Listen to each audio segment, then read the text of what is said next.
У Артема синдром Дауна. С недавних пор он работает в кафе, поскольку для людей с ограниченными возможностями здоровья в нашей стране нет особых условий. Сам Артем доволен своей работой и говорит, что специально для него подобрали график работы. Уже запекли. Процесс сколько занимает? Мы 4 минуты мы засекаем. Вот. 4 минуты. Мы сейчас туда будем ложить помидоры, туда, потом перец, потом соус, потом салат туда добавляешь. А потом мы заворачиваем фольгой. Заворачиваем. Так. Асран работает только второй день. В детстве он мечтал работать поваром. Пока сейчас он занимается только заготовкой. Мне здесь очень нравится. Брат меня научил многому. Например, жарить картошку, шашлык. Вообще я люблю трудиться. Здесь сейчас занимаюсь только заготовкой продукции. Идея открыть это инклюзивное кафе принадлежит семейной паре Дине и Нурмату Ишалиевым, возглавляющим фонд «Сантера», который объединяет родителей детей с синдромом Дауна. Дина и Нурмат воспитывают двоих солнечных детей. Вот мы уже 3 месяца как существуем.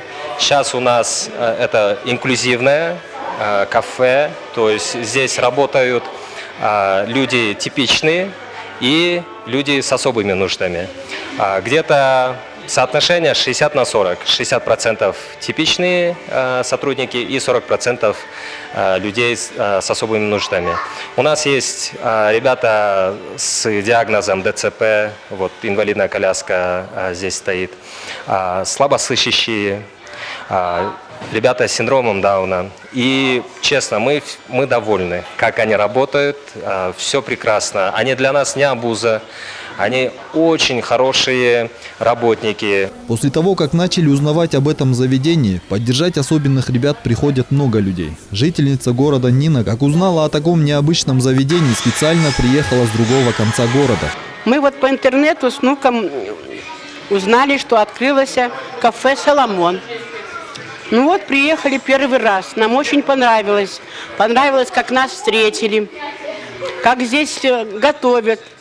Все в перчаточках. Заведение очень чистенькое. И еще нравится, что людей тут принимают с ограниченными возможностями.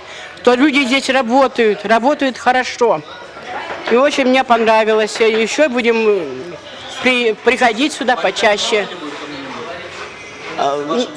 Знакомым, конечно, я своим соседям порекомендую, что вот такое кафе открылось, «Соломон», очень-очень хорошее. Джилдыс узнала через социальные сети и со своими подругами тоже решили не остаться в стороне и решили поддержать ребят. Мы увидели в Инстаграме, хотели поддержать поддержать вот такое вот заведение.